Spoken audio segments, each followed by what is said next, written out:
కాంగ్రెస్తో కావాలంటాడు. మోడీ గారు ఆంధ్రాకు వస్తే బేడీలు వేస్తాను అన్నాడు. చూసుకోండి హిస్టరీ. మోడీ గారు ఎయిర్పోర్ట్లో అడుగు పెట్టిన వెంటనే బేడీలు వేస్తానన్నాడు. ఆ మోడీ గారితో చేతులు కలిపావు. నీకు 17,000 కోట్లు ఏదో ఉంది లెక్క, సంఖ్యల తప్పున కొన్ని కోట్లు ఇస్తే పోలవరం అని చెప్తున్నావు. ఏమిటి నువ్వు చేసింది పోలవరం? ఎవరు స్టార్ట్ చేశారు పోలవరాన్ని? బిగినింగ్ అవహేళన చేశావు.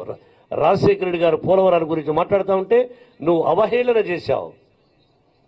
మరి అదే పోలవరం నువ్వు డెవలప్ చేస్తా అన్నావు. ఏం డెవలప్ చేశావు? టూరిజం పెట్టి చూపించు, ఎంత ఖర్చు అయింది. ఏమయ్యా లెక్కలు అడగరా?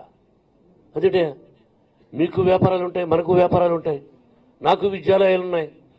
ఒక బ్యాంకులో ఎక్కడో అప్పు తీసుకువచ్చి అక్కడ ఇచ్చింది కట్టవయ్యా అంటాం. ఫైనాన్స్ డైరెక్టర్ అనేవాడు లెక్కలు చెప్పండి, లెక్కలు చెప్పన్నాడు. మీకేం సార్ నేను లెక్కలు చెప్పడం అంటే how is it possible? Central government దగ్గర ఫండ్స్ తీసుకొని వచ్చి లెక్కలు చెప్పమంటే మీకు నేను లెక్కలు చెప్పాలా అంటావు. అంటే దొంగ, డబ్బును దోచేశావు, ప్రజలను మోసం చేస్తున్నావు. ప్రజలారా, జగన్ అనే వ్యక్తి వైఎస్ఆర్సీపీ అధినేత,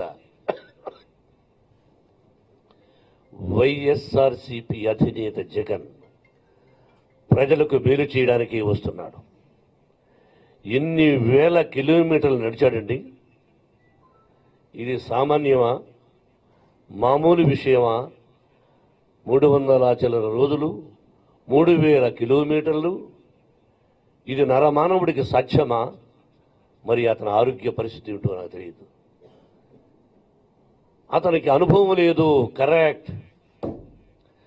జగన్మోహన్ రెడ్డికి పరిపాలనా విధానాన్ని అంటగడితే రేపు ముఖ్యమంత్రిగా మీరు ఓట్లు వేస్తే అతను అనుభవం లేదు. Very good Mohan Babu. నువ్వు వేషానికి ఎక్కిన గడప దిగిన గడప మోహన్ బాబు కాదు, భక్తవత్సలంగా వెళ్ళేవి. వేషాలు అడిగినప్పుడు నన్ను రామారావు గారి పిక్చర్, నాగేశ్వర గారి పిక్చర్ కంపెనీలకు వెళ్ళేవాడిని. బాగా వినాలి, సరదాగా. నస కాదు ఇది, నస టాపిక్ కాదు. నేను వెళ్ళి, సార్ నా పేరు భక్తవత్సలం, నాకు వేషం, మేము ఎవరితో సినిమా తీస్తున్నామో తెలుసా? తెలుసండి, ఎన్టీ రామారావు గారితో సినిమా తీస్తున్నాను. ఎన్టీ రామారావు గారు పక్కన నువ్వు యాక్ట్ చేస్తావా? ఏం యాక్ట్ చేస్తావా? విలన్ యాక్ట్ చేస్తానండి. హూ అంటే ఎగిరిపోతావు, సన్నగా ఉన్నావు, విలన్ యాక్ట్ చేస్తావా? డైలాగ్ చెప్పు. డైలాగ్ చెప్పాను అంటే డైలాగ్ చెప్తే ఓకేనా? ఎన్టీ రామారావు గారు పక్కన యాక్ట్ చేయాలంటే అనుభవం కావాలయ్యా, దానికి ఒక ఎక్స్పీరియన్స్ కావాలయ్యా. ఇంతకుముందు ఏదైనా పిక్చర్స్ యాక్ట్ చేసి ఉంటే అప్పుడు అది బాగుంటే పెడతామయ్యా అన్నారు. మరి అది ఏ నిర్మాతలు అన్నారు? వాళ్ళే నన్ను పిలిపించి ఎన్టీ రామారావు గారితో డి అంటే డి అనే సినిమాల్లో మెయిన్ విలన్ గాను అతని కుమారుడిగాను వేషాలు ఇచ్చారు. I proved my self. మరి ఎక్కడిది అనుభవం? నీకెక్కడిది అనుభవం? గివ్ ఛాన్స్ ప్రజలారా, ఒక్కసారి ఛాన్స్ ఇవ్వండి జగన్మోహన్ రెడ్డికి.